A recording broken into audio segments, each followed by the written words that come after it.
Provenzano, and today I want to show you guys how I make my perfect chocolate chip cookies. And I call them perfect because they're perfect, I guess, for me. I love chocolate chip cookies. There's really nothing like it. It's one of my favorite smells in the entire world. It makes me think of being home. I am always experimenting with recipes, especially chocolate chip cookie recipes. So I worked really, really hard and made lots of different batches of cookies to create this one.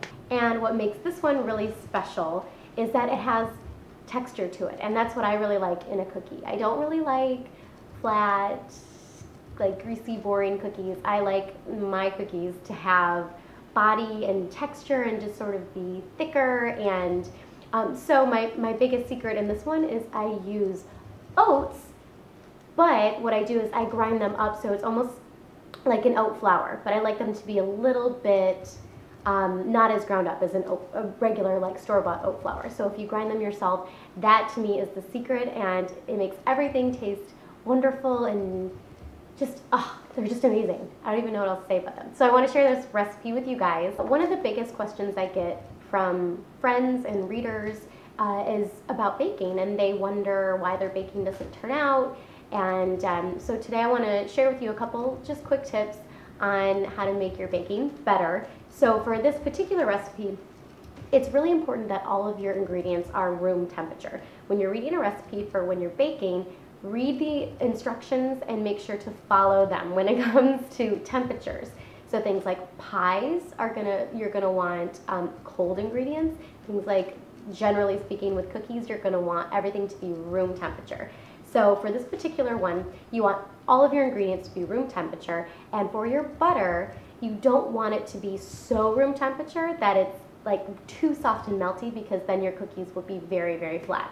So you want it to be room temperature. This usually happens if you set your butter out for a couple hours before you bake your cookies.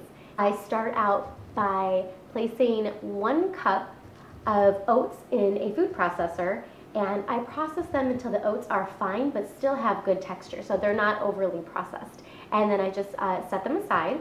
You can make this recipe without a stand mixer. I have done plenty and plenty of baking without a stand mixer before I got one. It's one of the best things that you can ever buy if you love to bake. If you don't have one, you can still create the same wonderful cookies. Either way is going to be completely fine. Start out by placing your butter into the bowl, and then I like to stir the butter up a little bit before I put in the sugar.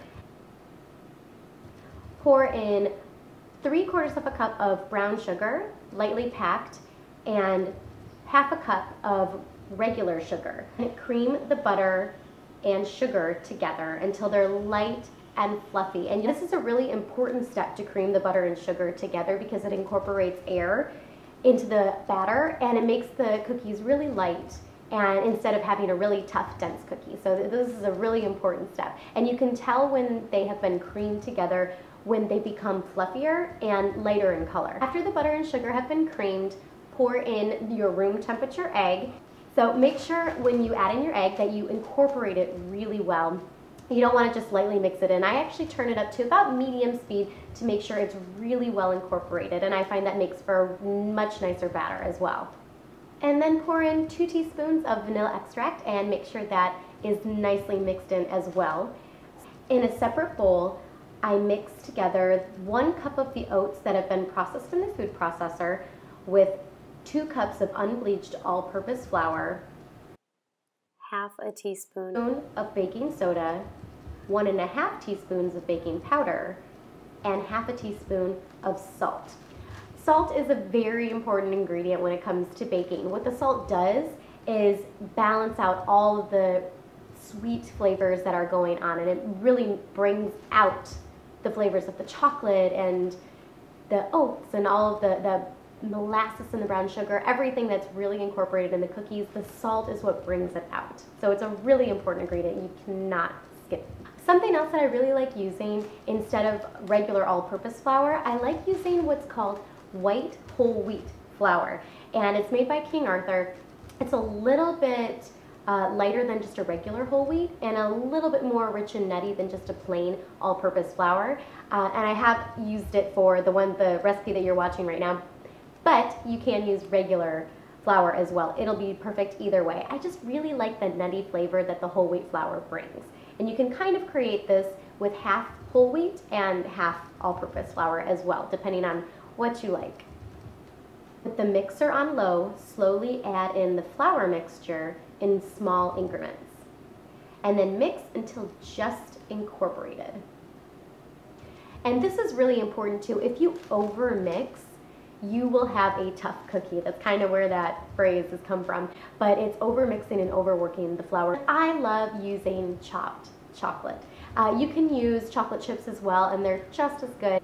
But chopping the chocolate is a really great way to incorporate lots of chocolate into your chocolate chip cookies, and it makes it really melty and sort of gooey, and they're really, really wonderful. I buy just a block of chocolate and I'll just chop it up into small pieces, and you can just use that with a really sharp knife. And then mix in the chocolate until it's all evenly distributed. And use a spatula to scoop down all the way to the bottom of the bowl to make sure that all of the ingredients have been mixed in, and I like to make sure to scrape down the sides of the mixer as well during this entire process. It really helps just to make sure everything's well incorporated together. Scoop about 1 to 2 tablespoon size amounts of cookie dough onto a baking sheet lined with parchment paper. And you're going to bake these at 350 degrees for 8 to 10 minutes depending on the size. You can scoop these a little bit bigger or a little bit smaller, but make sure to adjust your baking times accordingly. And you just want to bake them until they're lightly golden around the edges and set in the middle. And then place them on a cooling rack and let them cool if you can help yourself. Cookies right out of the oven are probably my ultimate weakness. I don't know if I can pass them up. So there's a couple things to remember. Make sure that all of your ingredients are room temperature. Make sure to whisk together the dry ingredients really well before pouring them into the butter mixture. This helps with even distribution as well in terms of the leavening ingredients like baking powder and baking soda, which are really important.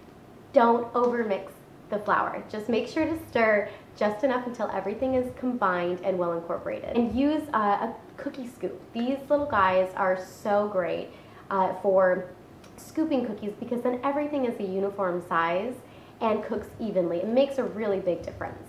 Also, lean more towards underbaking versus overbaking. So for this recipe, for instance, I tell you about 8 to 10 minutes. I always check on my cookies about 6 or 7 minutes in. Just, you never know, weather and things like that can always affect baking times and ingredients, because you would always rather have a soft, undercooked cookie dough type cookie instead of a burnt cookie. Am I right? I hope you guys try this recipe out. It is one of my favorites. I make it all of the time. And of course, I will be putting the link below for this recipe. There are a lot of different recipes on there that I hope you try. And if you do, please let me know. I am putting all of my social media links below, and I'd love to hear how you guys like the recipe. Make sure to subscribe to my channel if you like this video, give it a thumbs up, and I will see you guys next time. Bye.